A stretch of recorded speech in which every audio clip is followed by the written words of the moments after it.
കർത്താവിൻ്റെ പരിശുദ്ധ നാമത്തിന് മഹത്വമുണ്ടാകട്ടെ. എല്ലാവർക്കും ക്രിസ്തുയേശുവിൻ്റെ ധന്യമായ നാമത്തിൽ സ്നേഹവന്ദനത്തെ അറിയിക്കുകയാണ്. നാളുകൾക്ക് മുമ്പ് കൃപയാൽ നമുക്ക് കർത്താവിൻ്റെ സന്നദ്ധയിൽ ഒരുമിച്ച് ആരാധിപ്പാനും ശുശ്രൂഷ പ്രാപിപ്പാനുമെല്ലാം നമുക്കിടയാക്കി തീർത്തു. അതിനുശേഷം വളരെ നാളുകൾക്ക് ശേഷമാണ് നമുക്കിങ്ങനെ സഭായോഗത്തിൽ സംബന്ധിക്കാൻ ഇടവരുന്നത്. അതേറ്റവും ഞങ്ങളുടെ ജീവിതത്തിലെ ഏറ്റവും ഒരു ഓർമ്മ തന്നെയാണ്. കാരണം അങ്ങനെ ദൈവത്തിൻ്റെ ആത്മാവ് അത് ഏറ്റവും ഭംഗിയായി നടത്തി. ക്രിസ്തുയേശുവിൻ്റെ നാമത്തിൽ അതേറ്റവും സന്തോഷവും സമാധാനവും സ്വസ്ഥതയുമായിരുന്നു എന്നുള്ളത് വീണ്ടും വീണ്ടും എടുത്തു പറയേണ്ട കാര്യം തന്നെയാണ്. ഈ പ്രാർത്ഥനയ്ക്ക് കർത്താവിൻ്റെ ദാസൻ ബിജു വിളിച്ച് ദൈവസഭ കമ്മിറ്റി കൂടി ചിന്തിച്ചു. അങ്ങനെ വിളിക്കുകയാണ് എന്ന് പറഞ്ഞപ്പോൾ വേറെ പ്രോഗ്രാമൊന്നുമില്ല. ഇപ്പോൾ എനിക്ക് പ്രത്യേകിച്ച് സഭാ ചാർജ് ഞങ്ങൾക്ക് രണ്ടുപേർക്കും ഇല്ല. ഞങ്ങളിപ്പോൾ രാവിലെ 7 മണി, ഞായറാഴ്ച രാവിലെ 7 മണി മുതൽ 9:30 വരെയുമുള്ള ഓൺലൈനിലെ ആരാധനയേ ഉള്ളൂ. പിന്നെ മറ്റ് ശുശ്രൂഷകളും ഒക്കെയും ഉണ്ട്. സഭാ ചാർജ് ഇല്ല. അപ്പോൾ അതുകൊണ്ട് ഇവിടെ കടന്നു വരുന്ന കാര്യം ഏറ്റവും സന്തോഷമുള്ളതായി തന്നെ നമുക്ക് അനുഭവിപ്പാനിടയായി തീർന്നു. അങ്ങനെ കടന്നു വന്നപ്പോഴാണ് ദൈവസഭയിൽ ശുശ്രൂഷയ്ക്ക് വേണ്ടി ഉത്തരവാദിത്തപ്പെടുമ്പോഴാണ് ആ സഭയിൽ എത്രമാത്രം പ്രശ്നങ്ങളെന്ന് വെച്ച് കഴിഞ്ഞാൽ ശത്രുവിൻ്റെ എതിരുണ്ട് എന്നുള്ളത് അറിയുന്നത്. അങ്ങനെ ഞങ്ങൾ വരുന്ന ദിവസം ഉച്ചയാകുമ്പോൾ പ്രാർത്ഥന കഴിഞ്ഞൊരു ചായ കുടിക്കാം, അത് കഴിഞ്ഞിട്ട് ബാക്കിയുള്ള ദിവസം ഇരിക്കാം എന്ന് ചിന്തിച്ച്. എന്നാൽ ഇവിടുത്തെ അവസ്ഥ വന്നപ്പോൾ പ്രാർത്ഥനയിൽ ശക്തമായിട്ട് എതിര് നിന്നപ്പോൾ ഞങ്ങളതും വേണ്ടാന്ന് വെച്ച് ഏതായാലും 3 ദിവസം ഉപവാസ പ്രാർത്ഥനയ്ക്ക് വന്ന് ആദ്യം ആ കാര്യത്തിന് തീരുമാനം ഉണ്ടാകട്ടെ എന്ന് കർത്താവിൻ്റെ സന്നിധിയിലേക്ക് വെച്ച് പ്രാർത്ഥിപ്പാനിടയായി തീർന്നു. കർത്താവിൻ്റെ മക്കളൊക്കെ കടന്നു വന്ന് സഹോദരന്മാരെ കണ്ടതിൽ ഏറ്റവും കൂടുതൽ അത് വ്യാജമില്ലാതെയാണ് പറയുന്നത്, കലർപ്പില്ലാതെ പറയുകയാണ്. സന്തോഷവും ഹൃദയത്തിന് ഇത്രമാത്രം സമാധാനവുമുണ്ട്. കർത്താവിന് ആരും ഇതിൽ നിന്ന് മാറി നിൽക്കാതെ എല്ലാവരും ഇന്ന് ബിജുവിടെ പറഞ്ഞതുപോലെ വൈകിട്ടത്തെ ശുശ്രൂഷയ്ക്ക് നമ്മൾ പലതരത്തിലുള്ള മനുഷ്യരാണ്, പല സ്വഭാവക്കാരാണ്, പല ആത്മീയ വശങ്ങളുള്ളവരാണ്. എന്നാൽ ഇസ്രായേൽ ജനം രാവിലെ മന്ന വീഴുമ്പോൾ എഴുന്നേൽക്കാൻ വെളുപ്പിന് രാത്രി തന്നെ എഴുന്നേറ്റ് പിറക്കണവരുണ്ട്. വീഴുന്നില്ല. അപ്പോൾ വെളുക്കാൻ നേരത്തെ വീഴുള്ളൂ. അപ്പോൾ അന്നേരം മുതൽ പെറുക്കി കൈയും കാലും ഒക്കെ വിഷമിച്ച് വെയിൽ ഉദിക്കുമ്പോൾ ഉരുകിപ്പോവും. അതുവരെയും പെറുക്കി എല്ലാവരും പെറുക്കി. ചിലർ ഈ മടിയന്മാരുണ്ടല്ലോ, ഉള്ളത് മതി, കൊണ്ടുവന്ന് ഇത്തിരി കഞ്ഞി വെച്ച് ഉണ്ടാക്കി കഴിച്ച് കുടിച്ചാൽ മതി എന്ന് പറഞ്ഞ് കുറച്ച് നേരം പെറുക്കിയവരുണ്ട്. അങ്ങനെ പെറുക്കി കൊണ്ടുവന്ന് എല്ലാവരും കൂടി വെച്ച് അതിൻ്റെ അളവ് അതുകൊണ്ട് അളന്ന് കഴിഞ്ഞപ്പോൾ എങ്ങനെയാണ് ബാക്കി വരാം. ഏറെ പെറുക്കിയവൻ ഏറെയും കുറെ പെറുക്കിയവൻ കുറവും കണ്ടില്ല, ഒരുപോലെ ഇരുന്നു. അപ്പം നീ രാവിലെ എഴുന്നേറ്റ് വെളുപ്പിന് എഴുന്നേറ്റ് പോയതാണ്, രാത്രി തന്നെ അവിടെ കിടക്കുമായിരുന്നല്ലോ. എന്നെ എനിക്ക് അളന്നപ്പോൾ ഇത്രയേ ഉള്ളൂ. നീ അവിടെ നിന്ന് ഒരു 10 മിനിറ്റ് പെറുക്കിയപ്പോഴത്തേക്കും എൻ്റെ കർത്താവ് എന്നെ സഹായിച്ചതാ. അപ്പോൾ എല്ലാവർക്കും ഞാൻ പറഞ്ഞു വരുന്നതിൻ്റെ സാരം, അളക്കുന്ന സമയമുണ്ട്. എന്ത് സമയം? അളക്കുന്ന സമയം. ഇന്ന് വൈകുന്നേരം അളക്കുന്ന സമയമാണ്. ഇതുവരെ എന്തെല്ലാം പ്രാപിച്ചിട്ടുണ്ടോ, ഏതെല്ലാം കാര്യങ്ങളിൽ നമ്മൾ ഇടപെട്ടിട്ടുണ്ടോ അതെല്ലാം കണക്ക് കൂട്ടി അളന്ന് തരാൻ പോവാ.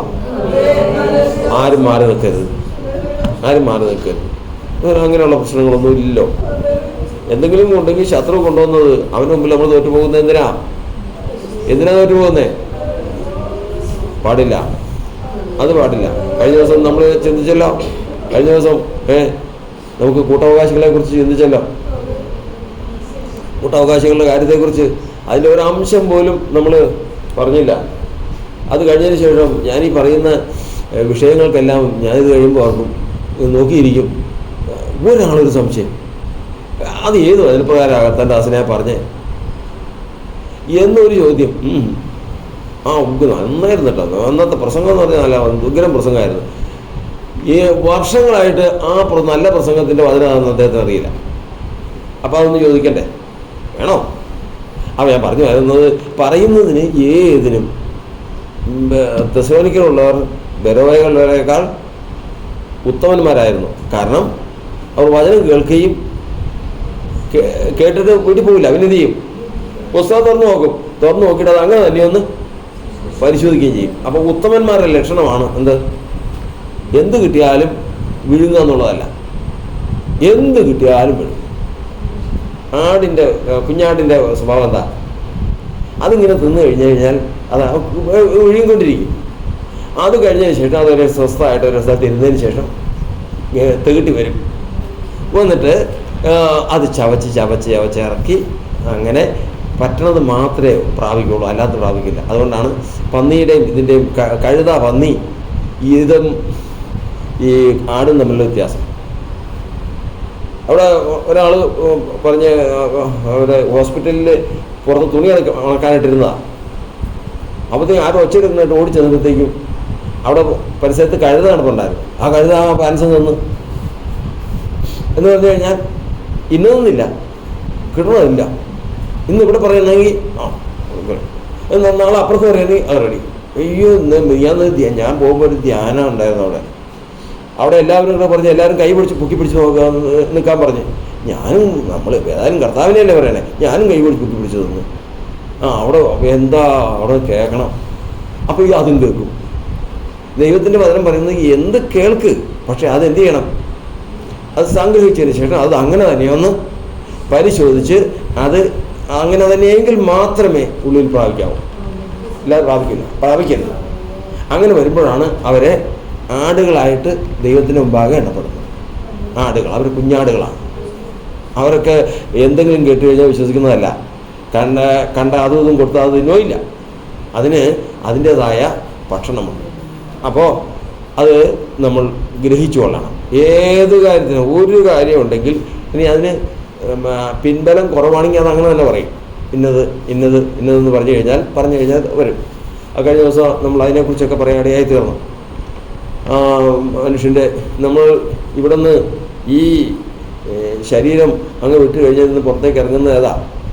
നമ്മുടെ ശരീരത്തിൽ നിന്ന് ഈ ശരീരം വിട്ട് പുറത്തേക്ക് ഇറങ്ങുന്ന ഏതാ? സോൾ എന്ന് പറഞ്ഞു കഴിഞ്ഞാൽ എന്ന് പറയാം ദേഹി. ദേഹി എന്ന് പറഞ്ഞു കഴിഞ്ഞാൽ ഇതുപോലെ തന്നെ ഒരു ആൾ പുറത്തേക്ക് ഇറങ്ങും.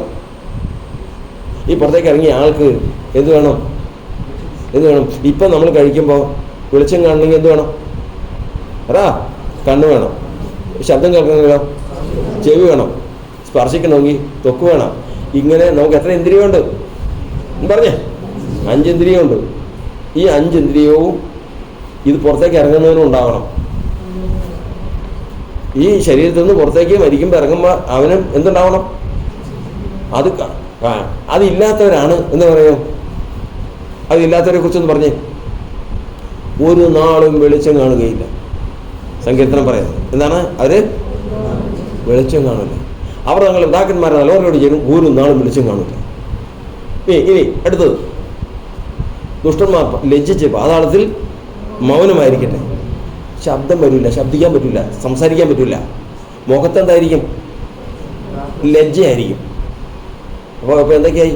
കാണാൻ പറ്റില്ല, സംസാരിക്കാൻ പറ്റില്ല, മുഖത്ത് ലജ്ജയായിരിക്കും. ഈ ഇന്ദ്രിയങ്ങളൊന്നും ഇല്ലാതെ അങ്ങോട്ട് പോയി കഴിഞ്ഞാൽ, ഇവിടുന്ന് ശരീരത്തിൽ നിന്ന് പുറത്തേക്ക് ഇറങ്ങിക്കഴിഞ്ഞാൽ എന്തായിരിക്കും സ്ഥിതി? അത് ഈ പുറത്തേക്ക് ഇറങ്ങുമ്പോൾ കാണാനുള്ളതും കേൾക്കാനുള്ളതും പറഞ്ഞു കേട്ടല്ലോ, സ്വർഗരാജ്യത്തിൽ പന്തിക്കിരിക്കുന്നവർ ഭാഗ്യവാന്മാർ. അവിടെ പന്തിക്കിരിക്കാൻ പറ്റും? പന്തിയുണ്ട്, അവിടെ ഇരിക്കും. യേശു പറഞ്ഞതല്ലേ, നിങ്ങളോട് കൂടെ ഞാൻ ഒരുമിച്ചിരുന്ന് എന്ത് കഴിക്കും? പറ. നിങ്ങളോട് ഒരുമിച്ച് സ്വർഗരാജ്യത്തിൽ വീഞ്ഞു കഴിക്കും ഞാൻ. അയ്യോ, അപ്പോൾ അന്ന് നമുക്ക് ഇങ്ങനെയുള്ള ഉണ്ട്. ഇത് നമ്മളിതുപോലെ തന്നെ ഇരുന്ന് യേശുവിനോട് കൂടെ ഇരുന്ന് വീഞ്ഞു കുടിക്കും, ഭക്ഷണം കഴിക്കും. അത് കർത്താവിൻ്റെ വചനമാ. ഇത് കണ്ടു കഴിയുമ്പോഴാണ് അന്ന് അബദ്ധം മനസ്സിലാവുന്ന ആർക്ക്? കുറെ പേരെ ഇരുട്ടിലേക്ക് തള്ളിക്കളയുന്ന ഇരുട്ടിൽ കിടന്നുകൊണ്ട് ഇത് കാണും. ആരും നോക്കുന്നത്?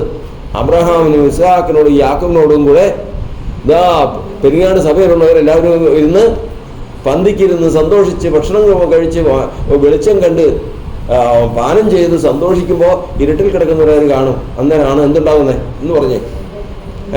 കരച്ചിലും ബാക്കി പല്ലുകടിയും ഉണ്ടാവുന്നത്. അതാ ഇരുട്ടിൽ കിടന്നുകൊണ്ട് പല്ലുകടിക്കും കരച്ചിലുണ്ടാവും. സാധനം. അപ്പോൾ ഞാൻ പറഞ്ഞു വന്നത് ഇതിനൊക്കെ നമ്മളൊരു ലക്ഷ്യം ഉണ്ടാക്കുന്നതിനല്ലേ ഈ പറയുന്നത്. അപ്പോൾ ഇത് പോകുന്നതിന് മുമ്പ്, ഈ പുറത്തേക്ക് ഇറങ്ങുന്നതിന് മുമ്പ് നമുക്ക് എന്ത് പ്രാപിച്ചെടുക്കണം? 5 ഇന്ദ്രിയങ്ങൾ പ്രാപിച്ചെടുക്കണം. കാരണം ഇത് എത്ര നാൾ കൂടെ ഉണ്ടാവും? ഈ 2 നേത്രങ്ങൾ. എനിക്ക് 68 വയസ്സായി. എത്ര കാലം കൂടെ ഉണ്ടാവും? ഇനി ദൈവം അനുവദിച്ചു കഴിഞ്ഞാൽ 70, 80 എത്രയാകട്ടെ, അത്രയും വർഷത്തോടെ ഉണ്ടാവും ആ കണ്ണ്. ഇത് കഴിഞ്ഞു കഴിഞ്ഞാൽ കുറച്ചുകൂടെ ബലം കുറയും, ശക്തി ക്ഷയിക്കും, മരിച്ച് മണ്ണിലേക്ക് ചേരും. ഈ മണ്ണിലേക്ക് ചേരുമ്പോഴേക്കും അതിനു മുമ്പ് ഞാൻ ഈ അകത്തെ കണ്ണ് പ്രാപിച്ചെടുക്കണം. വിശ്വാസത്തിൽ ഇത് സംഭവിക്കുന്ന കാര്യങ്ങൾ നമ്മൾ മനസ്സിലാക്കിയിരിക്കേണ്ട കാര്യമായി പറയാം. ഇതൊക്കെയൊക്കെയായി പറയുന്നത്. ദൈവത്തിൻ്റെ പകരം പണ്ട് ഉൽപ്പത്തി മുതൽ വെളിപ്പാട് വരെയും ഒരൊറ്റ പ്രസംഗിച്ച് എന്താണെന്ന് പറയണമെന്നും അറിയില്ല, കേൾക്കുന്നതും അറിയില്ല, ആശയം എന്താണെന്ന് അറിയില്ല.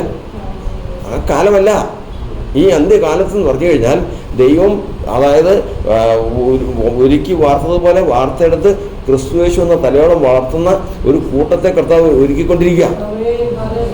അതിനുള്ള വചനമെന്ന് പറയുന്നതും അതിനുള്ള ശുശ്രൂഷ എന്ന് പറയുന്നതും അത് സ്വർഗം നേരിട്ട് ദൈവത്തിന് സഭയ്ക്ക് കൊടുക്കുന്നതാണ്.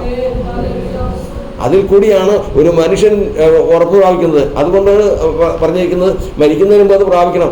അതുകൊണ്ട് മക്കളെ അനുഗ്രഹിക്കാൻ കൊണ്ടുവന്ന് മരിക്കാൻ പോവാ. അനുഗ്രഹിക്കാനായിട്ട് യാക്കോബിൻ്റെ അടുത്ത് യോസഫ് മക്കളെ ഇങ്ങോട്ട് വന്നു. യാക്കോബിന് 2 മക്കളാ, അല്ല യോസഫിന്. അതായത് ആരൊക്കെയാ? ഇസ്ഹാക്കും പറ എഫ്രൈമും മനശ്ശയും. ആരാ മൂത്തത്? മൂത്തവനാരാ? ജ്യേഷ്ഠനാരാ? മനശ്ശെ മൂത്തത്. അപ്പോൾ അപ്പം നിൽക്കുക. അപ്പൻ്റെ അടുത്ത് ചുണ്ടി ചെല്ലുമ്പോൾ അപ്പം വലത്തെ കൈ വെക്കണമെങ്കിൽ ആരെ ഇവിടെ നിർത്തണം? മനശ്ശെ നിർത്തണം. അപ്പോൾ യോസഫ് എല്ലാം സെറ്റ് ചെയ്തുകൊണ്ടെന്ന് വെച്ചിരിക്കുക അപ്പം കൈ വയ്ക്കാനായിട്ട്. അത് കഴിഞ്ഞിട്ട് മകൻ എഫ്രൈമിനെ നിർത്തി. എഫ്രൈമിൻ്റെ തലയിൽ ഇടത്തെ കൈയും വയ്ക്കണം. കൃത്യമായിട്ടുള്ള സെറ്റ് ചെയ്ത് വെച്ചിരിക്കുക. അപ്പനെന്ത് ചെയ്യുന്നറിയാം? ഇങ്ങനെ ഇപ്പോൾ വലത്തെ കൈ ആരുടെ തലേ? എഫ്രൈമിൻ്റെ തലേ. ഇടത്തെ കൈയോ? എങ്ങനെ ചെയ്തത്? അപ്പൊ യോസഫ് പറഞ്ഞ് അപ്പൊ ഇവനാ മൂത്തത്, അവനല്ലേ ജ്യേഷ്ഠൻ, അവൻ്റെ തലേ മൂത്ത കൈ വയ്ക്കും, വലത്തെ കൈ വയ്ക്കും. മോനെ എനിക്കറിയാം ആ മനുഷ്യൻ കണ്ണ് ക്ഷയിച്ച് കാഴ്ചയൊക്കെ പോയി. പക്ഷെ ഇപ്പോഴും അതിനു മുമ്പ് അവൻ കാഴ്ച പ്രാപിച്ചു കഴിഞ്ഞു. എവിടത്തെ എന്ന് പറഞ്ഞേ? ആത്മാവിൻ്റെ കാഴ്ച അവൻ പ്രാപിച്ചു കഴിഞ്ഞു. ഇനി മരിച്ചാലും പേടിക്കണ്ട. ഇതിനാണ് ശുശ്രൂഷ എന്ന് പറയുന്നത്. ഇതിനാണ് നമ്മൾ രാപ്പകൽ ശുശ്രൂഷയ്ക്ക് വേണ്ടിയിട്ട് ഓരോരുത്തരും ഓരോ കാര്യങ്ങൾ കാണുമ്പോൾ പ്രബോധിപ്പിക്കുന്നതും. ഉത്സാഹിക്കണം, വചനം ഗ്രഹിക്കണം. കാരണം ഇല്ലാത്തതും ഗ്രഹിക്കും. കർത്താവിൽ രക്ഷിക്കപ്പെട്ടു കഴിഞ്ഞാൽ അല്ലാത്തതും നടക്കും. കാണാൻ പാടില്ലേ കണ്ണു മങ്ങിയുള്ളവര്? അങ്ങനെയല്ല, വ്യക്തമായിട്ട് കാണുന്നവര്. സ്തേഫാനോസ് എങ്ങനെയുണ്ട്? ഇവിടുന്ന് എത്ര കിലോമീറ്റർ ഉണ്ട്? ഇവിടുന്ന് സ്തേഫാനോസ് നിന്ന് എവിടെയാന്ന് പറഞ്ഞേ? സ്തേഫാനോസ് പറഞ്ഞ് ഞാൻ ദൈവമഹത്വവും ദൈവത്തിന്റെ വലത്ത് ഭാഗത്ത് യേശു ക്രിസ്തു നിൽക്കുന്നത് ഞാൻ കാണുന്നു. അപ്പൊ അത് എത്ര കിലോമീറ്റർ അകലെയാ? ഇവിടെ നിന്ന് നമ്മൾ പറഞ്ഞിരിക്കുന്നത് എത്രയാ? സൂര്യൻ വരെയുള്ള ഒരു നക്ഷത്രം വരെയുള്ളത് 28 ലക്ഷം കിലോമീറ്റർ. അങ്ങനെയല്ല. അത് ഇതുപോലത്തെ അനേക ഗാലക്സിയും മിൽക്കി വേ ഒക്കെ കഴിഞ്ഞിട്ടാ ഈ കർത്താവ് നിൽക്കുന്ന ഇടം. ഒരു കുഴപ്പമില്ലാതെ നല്ല ക്ലിയറായിട്ട് കണ്ടു. ഇതാ ഞാൻ കാണുന്നു. എന്ത് കാണുന്നു? ദൈവമഹത്വവും ദൈവത്തിന്റെ വലത്തുഭാഗത്ത് ക്രിസ്തുയേശു നിൽക്കുന്നത് കാണുന്നു. ഈ കണ്ണ് നോക്കിയിട്ടാ പറയുന്നേ. ഏത് നഗ്നനേത്രങ്ങളാണ് കണ്ടേ? അല്ല, പിന്നെയോ അവൻ വീണ് മരിക്കാൻ പോവാ. ശരീരം ഉടഞ്ഞ് അവൻ്റെ 2 കണ്ണും നശിച്ചു പോകാൻ പോവാ. പക്ഷേ പേടിയില്ല. എന്താണെന്നറിയാമോ? ഇതിനേക്കാൾ ക്ലിയർ ആയിട്ട് ഇതിനേക്കാൾ വ്യക്തമായിട്ട് അവൻ കാണാൻ പോവാ. അതാ ദൈവത്തിൻ്റെ മക്കൾ മരണത്തെ പേടിക്കാത്തതിൻ്റെ കാര്യം. മരണത്തെ പേടിയാൽ എന്നാൽ മരണത്തെ പേടിയില്ലാത്തത് എത്ര പേരുണ്ടെന്ന് ചോദിച്ചു കഴിഞ്ഞാൽ എന്ത് പറയും? ഞാനിപ്പോൾ ഒന്നോ രണ്ടോ അതല്ല, അനവധി ആളുകളുടെ വ്യക്തിപരമായിട്ടുള്ള അനുഭവം നോക്കിക്കഴിഞ്ഞാൽ ഇന്ന് വിശ്വാസത്തിൽ വന്നിരിക്കുന്നതിൽ അധിക ഭാഗവും മരണത്തെ വിറയ്ക്കുന്നു. മരണം എന്ന് പറയുമ്പോഴത്തേക്ക് ഒരു ചെറിയ ഇത് വന്നാൽ മതി, എന്താ അവർ ഭയപ്പെടുന്നു. ദൈവത്തിൻ്റെ വചനം പറയുന്നത് ഇത് പ്രാപിച്ചവൻ, ഏത് പ്രാപിച്ചവൻ? ദൈവത്തിൻ്റെ വചനപ്രകാരം ആത്മീയ ഇന്ദ്രിയം പ്രാപിച്ചവൻ അവൻ ഭയപ്പെടില്ല. അവൻ മരണത്തെ ഭയപ്പെടില്ല. അവനാണ് മരണത്തെ വെല്ലുവിളിക്കുന്നത്. മരണമേ നിന്റെ ജയം എവിടെ? പാതാളമേ നിന്റെ ജയം എവിടെ എന്ന് ചോദിക്കുന്നവനാ. അപ്പോൾ നമ്മളിവിടെ ഇത്രയും കാര്യങ്ങൾ ചിന്തിക്കുന്നത് എന്തിനാന്ന് ചോദിച്ചു കഴിഞ്ഞാൽ ഓർത്തു കൊള്ളണം, എന്ത്? ദൈവത്തിൻ്റെ വചനം യഥാർത്ഥ രീതിയിൽ ഗ്രഹിക്കേണ്ടതുപോലെ ഗ്രഹിച്ച് നമ്മൾ നാളെ നമ്മൾ കർത്താവിൻ്റെ സന്നിധിയിൽ ഇതിനൊക്കെയും ഒരു പ്രതിഫലമുണ്ടാകുന്ന ദിവസമുണ്ട്. അന്നാണ് ഇതിൻ്റെയൊക്കെയും വില അറിയുന്നത്. കാരണം എന്തറിയാം, ഈ സത്യം അറിയിക്കുക എന്ന് പറഞ്ഞാൽ ലോകത്തെ പ്രസംഗങ്ങൾ ധാരാളം നമുക്ക് കേൾക്കാം, പക്ഷെ സത്യം കേൾക്കണം. സത്യം എന്ന് പറഞ്ഞാൽ ഏതാ? 110 സങ്കീർത്തനം പറയുന്നത് എന്താ? നിന്റെ വചനത്തിൻ്റെ സാരം സത്യമാകുന്നു. ഈ വചനത്തിന് എന്തുണ്ട്? ഒരു സാരമുണ്ട്, അതാണ് സത്യം. അത് ഈ ലോകത്ത് നമ്മൾ എന്തോരും ഇപ്പം അപ്പോസ്തലന്മാരുടെ കാലത്ത് സത്യമല്ലേ പറഞ്ഞേ, എന്നിട്ട് ആ സത്യം എന്താ ഇപ്പം കേൾക്കാത്തത്? അപ്പോസ്തലന്മാർ വ്യക്തമായിട്ട് സത്യം പറഞ്ഞു, അത് പുസ്തകത്തിൽ രേഖപ്പെടുത്തിയിട്ടുണ്ട്, പക്ഷെ ഇന്ന് ലോകത്തും കേൾക്കുന്നില്ല. കാരണം എന്താ? കാരണം 2 കൊരിന്ത്യർ ലേഖനം 4-ാം അധ്യായത്തിൻ്റെ 1-ാം വാക്യത്തിൽ എഴുതിയിരിക്കുന്നത് അറിയാമോ? അതുകൊണ്ട് കരുണ ലഭിച്ചിട്ട് ഞങ്ങൾക്ക് ശുശ്രൂഷ ഉണ്ടാകിയാൽ ഞങ്ങൾ അധൈര്യപ്പെടാതെ ലജ്ജാകരമായ രഹസ്യങ്ങളെ ത്യജിച്ച് ഉപായം പ്രയോഗിക്കാതെ ദൈവത്തിൽ കൂട്ടിച്ചേർക്കാതെ സത്യം വെളിപ്പെടുത്തുന്നു. സത്യം വെളിപ്പെടുത്തുന്നതിൻ്റെ കാര്യം മനസ്സിലായോ? ഒരാൾ നിന്നുകൊണ്ട് ഇവിടെ അടുത്ത് നിന്ന് സത്യം വിളിച്ച് പറയണമെങ്കിൽ സുവിശേഷം പറയും. സുവിശേഷ സത്യം ഒരു ദേശത്തോടോ ഒരു വ്യക്തിയോടോ അറിയിച്ചു കൊടുക്കണമെങ്കിൽ ഇത്രയും കാര്യങ്ങൾ അതൊന്ന് വായിച്ചേ. 2 കൊരിന്ത്യർ 4:1 വരും. കർത്താവിന്റെ സൗരം. 1-ാമത്തെ കാര്യം കരുണ ലഭിക്കണം. ദൈവത്തിൻ്റെ കരുണ ലഭിക്കണം. ഇച്ഛിക്കുന്നവനാലല്ല, ഓടുന്നവനാലുമല്ല, കരുണ തോന്നും. ദൈവത്താലത്തിന് സാധനം കരുണ ലഭിക്കണം. ഈ ശുശ്രൂഷ ഉണ്ടായാൽ കരുണ ലഭിക്കുന്നവനെ എന്ത് കിട്ടുള്ളൂ? ശുശ്രൂഷയുള്ളൂ. ഈ ശുശ്രൂഷ കാരണം ദൈവത്തിൻ്റെ വചനം പലതരത്തിൽ കേൾക്കും. കൊലോസ്യ ലേഖനം 1:6 വായിക്കുന്നത് എന്താ? ഇതെന്താ ഇങ്ങനെ പറഞ്ഞു? കൊലോസ്യ ലേഖനം 1:6 വേഗം വായിക്കണം. ഇത് മറിച്ച് കളയരുത്.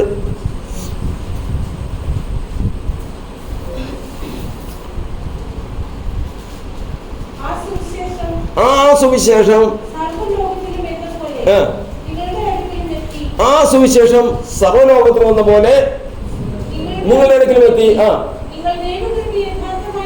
കർത്താവ് നിങ്ങൾ ദൈവകൃപയെ എങ്ങനെ കേട്ടു? ഒന്ന് പറഞ്ഞേ. യഥാർത്ഥമായിട്ട് ഇതിനൊരു സത്യമുണ്ട്, യാഥാർത്ഥ്യമുണ്ട്. അതിൽ കേൾക്കണം. ഈ സത്യത്തെ കേൾക്കണം. എത്ര പേരുണ്ട് കേട്ടത്? എത്ര പേരുണ്ട് പറഞ്ഞത്? കർത്താവ് അത് പറയാനുള്ള വിഷയങ്ങൾ അവിടെ പറഞ്ഞിരിക്കുന്നത്. ആദ്യം എന്ത് ചെയ്യണം? കരുണ ലഭിച്ചിട്ട് എന്തുണ്ടാകണം? ശുശ്രൂഷ ഉണ്ടാകണം. അത് കഴിഞ്ഞിട്ട് അധൈര്യപ്പെടാതെ ശുശ്രൂഷ ഉള്ളവൻ എന്തുണ്ടാവില്ല? പിശാചിനൊക്കെ ശാസിക്കുന്ന കണ്ടിട്ടുണ്ടോ? കഥനയ്ക്ക് തീ കൊടുത്ത് ചോടാവാൻ നിൽക്കുന്ന പോലെ നിൽക്കുന്നത്. കാരണം അവൻ ഇടഞ്ഞു കഴിഞ്ഞാൽ മാറി നിൽക്കാന്ന്. അങ്ങനെയൊന്നും വേണ്ട. ഇത് ചെയ്യണ്ട. ശുശ്രൂഷ ഉണ്ടെങ്കിൽ എന്തുണ്ടാവും? ശുശ്രൂഷ ഉണ്ടെങ്കിൽ അവന് ധൈര്യം ഉണ്ടാവും. അധൈര്യപ്പെടാതെ ലജ്ജാകരമായ രഹസ്യങ്ങളെ ത്യജിച്ച് ഉപായം പ്രയോഗിക്കാതെ ദൈവവചനത്തിൽ കൂട്ടിയേർക്കാതെ സത്യം വെളിപ്പെടുന്നു. കാരണം സത്യം വെളിപ്പെടുത്തുന്നതിനുള്ള പാട് മനസ്സിലായോ? ഇതുകൊണ്ടാണ് ഈ സത്യം വെളിപ്പെടുത്തുന്ന ശുശ്രൂഷയും ശുശ്രൂഷകരും ഈ ലോകത്തിൽ എത്ര പേരുണ്ടെന്ന് ചോദിച്ചു കഴിഞ്ഞാൽ എണ്ണാവുന്നതേ ഉള്ളൂ. കർത്താവിന്റെ സ്തോത്രം. അതിൽ കൂടി മാത്രമേ ഒരു മനുഷ്യന്റെ ജീവിതത്തിൽ മരണത്തെ കണ്ട് പേടിയില്ലാതെ വണ്ണം, ഏത് പ്രതിസന്ധി വന്നാലും അവൻ പേടിയില്ലാതെ വണ്ണം അവൻ ഉറച്ചു നിൽക്കുകയുള്ളൂ. കർത്താവിന്. അതുകൊണ്ടാണ് ദൈവത്തിൻ്റെ വചനത്തിൽ പറഞ്ഞിരിക്കുന്നത്, നമ്മൾ മരിക്കുന്നതിന് മുമ്പ് നമ്മൾ സത്യം കണ്ടെത്തി സത്യത്തിൽ നിൽക്കുന്നവരായിരിക്കണം. അവരെയാണ് ദൈവസഭ എന്ന് പറയുന്നത്. ദൈവസഭ എന്ന് പറയുന്നത് തന്നെ സത്യത്തിൻ്റെ തൂണും അടിസ്ഥാനവുമാണ്. തൂണും അടിസ്ഥാനം എന്ന് പറഞ്ഞാൽ എന്താ? തൂണ് അടിസ്ഥാനം. ഒരു സ്ഥലത്ത് ഇങ്ങനെ ഒരു ഇതുണ്ട്, ഈ ബീം പോയിട്ടുണ്ട്, അതിൻ്റെ ഈ തൂണുണ്ട്, അതിൻ്റെ അടിസ്ഥാനമുണ്ട്. ഈ ബീം നിൽക്കുന്നത് ആ തൂണിലാണ്. ഈ ബീം എന്ന് പറഞ്ഞു കഴിഞ്ഞാൽ സത്യമാണ്. ഇത് നിൽക്കുന്ന തൂണാണ്. അത് മനസ്സിലായി? ഇത് ബീം സത്യമാണെങ്കിൽ അത് നിൽക്കുന്ന തൂണാണ് സഭ. സഭയിൽ കൂടിയാണ് അത് പുറത്തു വരേണ്ടത്. സത്യസഭയിൽ കൂടിയാണ് ഈ സത്യം പുറത്തു വരേണ്ടത്. കർത്താവിന്റെ സ്തോത്രം. അതാണ് ദൈവം ഉദ്ദേശിക്കുന്നത്. അതുകൊണ്ട് സത്യത്തിൻ്റെ തൂണും അടിസ്ഥാനവുമാണ് ദൈവത്തിൻ്റെ സഭ. കർത്താവ് അതുകൊണ്ട് ഏറ്റവും അധികം നമ്മൾ ഒരു സ്ഥലത്ത് ചെല്ലുമ്പോഴത്തേക്കും, ഞങ്ങൾ ഒരു സ്ഥലത്ത് താമസിക്കുമ്പോൾ അവിടെ ജാതികളുടെ ഇടയിൽ സംസാരമുണ്ട്. അവർക്ക് എന്തെങ്കിലും കൺഫ്യൂഷൻ ഉണ്ടായിട്ടുണ്ടെങ്കിൽ മേളിൽ 2 പേര് താമസിക്കുന്നുണ്ട്, താഴത്ത് 4 പേര് താമസിക്കുന്നുണ്ട്. ആ ജാതികളാണെങ്കിലും അവർക്ക് എന്തെങ്കിലും ഒരു സംശയം ഉണ്ടായിക്കഴിഞ്ഞാൽ ചോദിക്കാൻ ഈ മേളിൽ താമസിക്കുന്ന 2 പേരുടെ അടുത്തിയല്ലോ. കാരണം എന്താ പറയുക, അവർ നുണ പറയാത്ത ബന്ധുക്കുസാരാ. അവരെന്ത് പറയില്ല. എന്താ താഴത്തുള്ളവരോ? താഴത്തുള്ളവർ അങ്ങനെ അത്യാവശ്യം ഉണ്ടെങ്കിൽ, ആവശ്യം ഉണ്ടെങ്കിൽ, അല്ല പിന്നെ എപ്പം പറഞ്ഞു നോക്കാൻ പറ്റും. ആവശ്യമുണ്ടെങ്കിൽ. അപ്പോൾ വിഷയം അവിടെ നിൽക്കുന്നത് സത്യത്തിൻ്റെ തൂണും അടിസ്ഥാനം എന്ന് പറഞ്ഞാൽ സത്യം ഉയർത്തുന്ന നമ്മുടെ പണി. നമ്മൾ എന്ത് ചെയ്യാൻ പാടില്ല? ഈ വായിൽ നിന്ന് പറയാൻ പാടില്ല, ഓർച്ചു വരാൻ പാടില്ല. വന്നാൽ തീരുമാനിച്ചാൽ മതി. സഭയല്ല. കാര്യസാധ്യത്തിന് വേണ്ടിയിട്ടും തൽക്കാലം മുമ്പോട്ട് പോകാനും വേണ്ടിയിട്ടുമൊക്കെ നുണ പറഞ്ഞു കാര്യം സാധിക്കും. പക്ഷെ ഒരു കാര്യമുണ്ട്, നുണ പറയുന്നവൻ ദൈവസഭയല്ല. കർത്താവിന് സ്തോത്രം. ദൈവം നമ്മെ അനുഗ്രഹിക്കട്ടെ.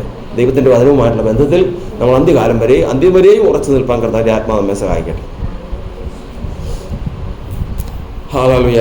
എനിക്കായി കരുതാമെന്നുരച്ചവനേ, എനിക്കൊട്ടും ഭയമില്ല.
ദൈവത്തിൻ്റെ വചനത്തിൽ നമ്മളിന്ന് സങ്കീർത്തനത്തിൽ വായിച്ചു കേട്ടത് ഇപ്രകാരമാണ്: കഷ്ടത്തിൽ അവൻ ഏറ്റവും അടുത്ത തുണയാണ്. കഷ്ടം ഒരു മനുഷ്യന് വരുമ്പോൾ ഏറ്റവും അടുത്ത തുണയായിട്ട് ദൈവത്തിൻ്റെ ഭക്തൻ്റെ കൂടെ ആരായിരിക്കും? കർത്താവായിരിക്കും ഏറ്റവും അടുത്ത്. കാരണം കാരണം എന്താണെന്നറിയാമോ? ഒരിക്കൽ ഒരു മനുഷ്യൻ ഒരു വലിയ വണ്ടി, വില കൂടിയ ഒരു വണ്ടി മേടിച്ചു. അപ്പോൾ കണ്ടവർ ചോദിച്ചു, ഇത്രയും വില കൂടിയ, നമ്മൾ സാധാരണക്കാരല്ലേ, ഒരു കാറ് വേണമെങ്കിൽ വേണം, മേടിച്ചോ, ഇത്രയും വില കൂടിയ ഒരു കാർ വേണം. അപ്പോൾ അയാൾ പറഞ്ഞു, എൻ്റെ ബ്രദറെ, നമ്മൾ കാണുന്നതൊന്നും അല്ല ലോകം.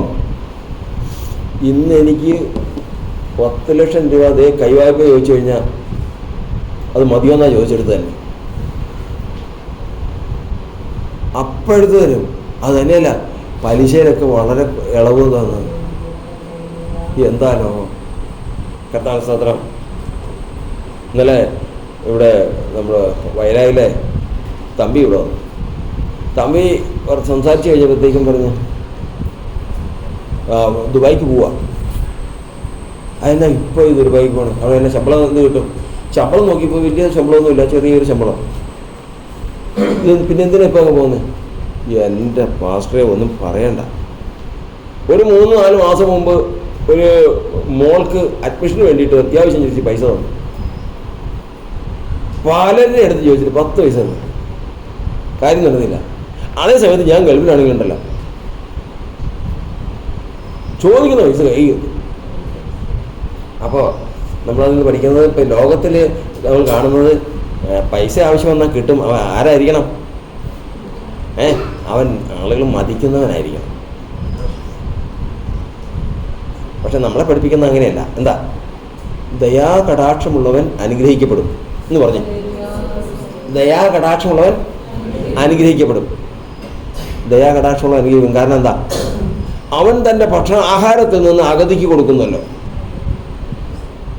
അവൻ തൻ്റെ ആഹാരത്തിന് അഗതിക്ക് കൊടുക്കും. ഒരാൾ ഭക്ഷണം എല്ലാം കഴിഞ്ഞ് സമൃദ്ധമായിട്ട് എല്ലാം കഴിച്ചിട്ട് പോന്നു കഴിഞ്ഞപ്പോൾ അവിടെ അവനോട് ചോദിച്ച്, നീ ഭക്ഷണം കഴിച്ചിട്ട് പോകുന്നില്ലേ?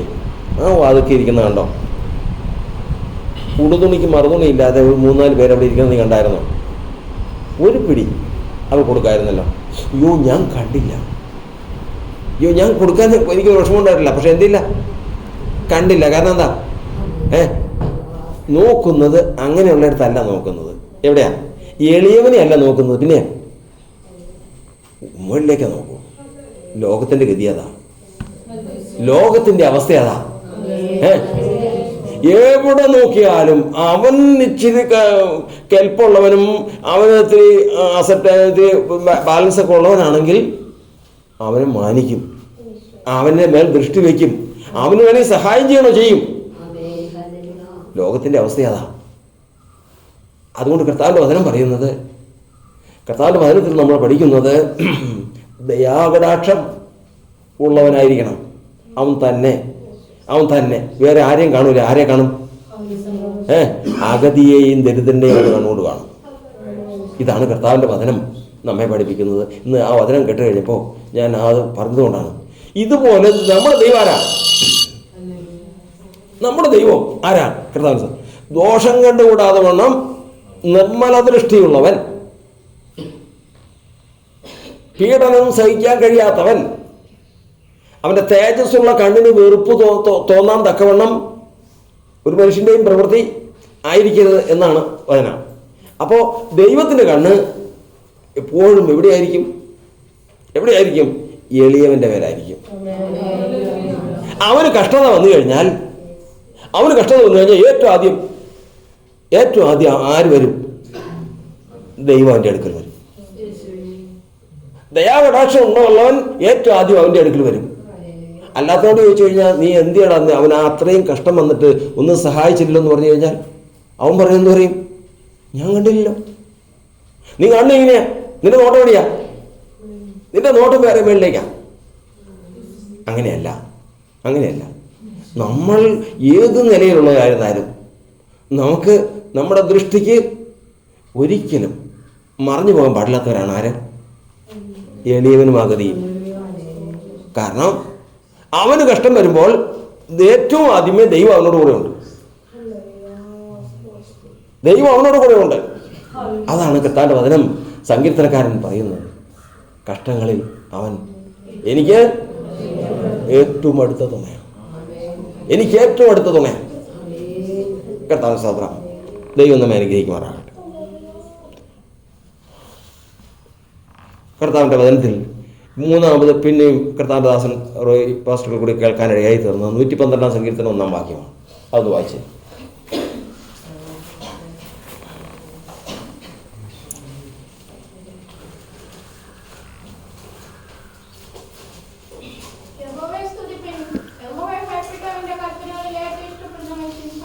കർത്താവിന്റെ സ്തോത്രം. യഹോവയെ സ്തുതിപ്പീൻ, യഹോവയെ ഭയപ്പെട്ട അവന്റെ കൽപ്പനകളിൽ ഏറ്റവും ഇഷ്ടപ്പെടുന്നവൻ ഭാഗ്യവാൻ. ദൈവം ഒരു കൽപ്പന പറഞ്ഞിട്ടുണ്ടെങ്കിൽ ചിലരനുസരിക്കുന്നു, ചിലരനുസരിക്കാതെ പോകും. ചിലർ ദൈവത്തിൻ്റെ കൽപ്പന അനുസരിക്കും, ചിലരനുസരിക്കില്ല. എന്തുകൊണ്ടാണ് അതിൻ്റെ കാരണം? എന്തുകൊണ്ടാണ് അതിൻ്റെ കാരണം? ദൈവത്തിൻ്റെ വചനം പറയുന്നത്, വചനം കേൾക്കുമ്പോൾ, കൽപ്പന കേൾക്കുന്നതോടുകൂടി അവൻ്റെ ഉള്ളിൽ വരേണ്ടതാണ് ഭയം. ശൗലിനോട് പറഞ്ഞ്, നീ ചെന്ന് അമാലേക്കരെ മുഴുവനും സംഹരിച്ചിട്ട് വരാൻ പറഞ്ഞു. ശൗല് കർത്താവിൻ്റെ അടുക്കൽ നിന്ന് വാക്ക് കേട്ടുകൊണ്ട് പോയി. അവിടെ ചെന്ന് യുദ്ധമൊക്കെ ജയിച്ച്.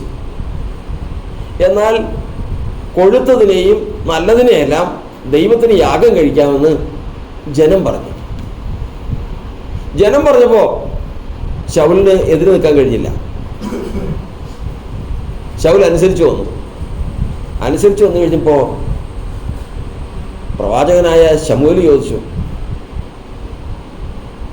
നീ എവിടെ പോയി? ഞാൻ യുദ്ധം കഴിഞ്ഞ് ജയിച്ചു വരുവാ. അമാലേക്കർ എന്ത് ചെയ്തു? അവരെയൊക്കെ സംഹരിച്ചു കളഞ്ഞു. എന്നാൽ എൻ്റെ ചെവിയിൽ കേൾക്കുന്ന ഈ ശബ്ദം എവിടുന്നാ? കാളയുടെ മുക്കറയും മൃഗങ്ങളുടെ കരച്ചിലും ഒക്കെ എവിടുന്നാ? അത് ജനം എല്ലാവരും കൂടി പറഞ്ഞ്, ഇതിൽ നല്ലതിനെ നോക്കി കർത്താവിന് യാഗം കഴിക്കാൻ എടുക്കാം എന്ന് പറഞ്ഞപ്പോൾ അതനുസരിച്ച് ഞാനിങ്ങ് കൊണ്ടുവന്നതാണ്. അപ്പോൾ കർത്താവിൻ്റെ ദാസൻ ശൗലിനോട് പറഞ്ഞ്, അനുസരിക്കുന്നത് യാഗത്തെക്കാളും ശ്രദ്ധിക്കുന്ന മുട്ടാടുകൾ മേധസ്സിനേക്കാളും നീ കർത്താവിൻ്റെ കൽപ്പന അനുസരിച്ചില്ല, നിന്നെ രാജസ്ഥാനത്ത് നിന്ന് ദൈവം നീക്കിക്കളയും. അപ്പം ശൗൽ പറയുന്നൊരു വാക്കാണ്. എന്താ? 1 ശമൂവേലിൻ്റെ പുസ്തകം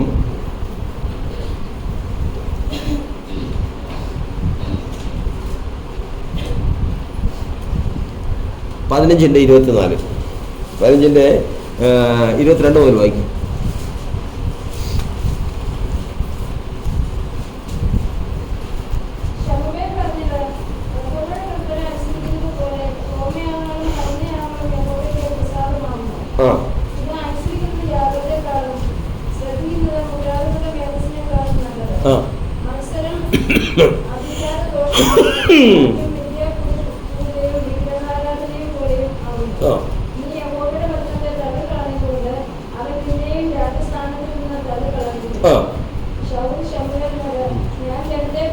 കർത്താവിന്റെ സ്തോത്രം. ശൗൽ പറയുകയാണ്, ഞാൻ ആരെ ഭയപ്പെട്ടു? ഞാൻ ജനത്തെ ഭയപ്പെട്ടു. കൽപ്പന കേൾക്കുന്നവൻ, ദൈവം ഒരു കൽപ്പന പറയുകയാണ്. ആ കൽപ്പന കേൾക്കുന്നവൻ ആരെ ഭയപ്പെടണം? ദൈവത്തെ. ആ കൽപ്പന കേൾക്കുന്നവൻ ദൈവത്തെ ഭയപ്പെടണം. അല്ല എങ്കിൽ നിശ്ചയമായിട്ടും ആ കൽപ്പന അവന് നിവർത്തിക്കാൻ സാധിക്കില്ല. നമ്മളെല്ലാവരും കർത്താവിൽ നിന്ന് ആലോചനയും നിർദ്ദേശങ്ങളും എല്ലാം പ്രാപിക്കുന്നവരാണ്. അപ്പോൾ കേൾക്കുന്നു, അതങ്ങ് വിട്ടുകളയുന്നു. എന്നാൽ ദൈവത്തിൻ്റെ വചനം പറയുന്നത്, ഭയത്തോടു കൂടിയാണ് ആ കൽപ്പന സ്വീകരിച്ചിരിക്കുന്നതെങ്കിൽ, ദൈവത്തെക്കാൾ ഉപരി വേറെ ആരെയും ഭയപ്പെടുന്നില്ല എങ്കിൽ നിശ്ചയമായിട്ടും ആ കൽപ്പന നീ അനുസരിച്ചിരിക്കും. യെശയ്യാപ്രവചനം 57:11 നമ്മൾ വായിക്കുമ്പോൾ, യെശയ്യാപ്രവചനം 57-11 വാക്യം,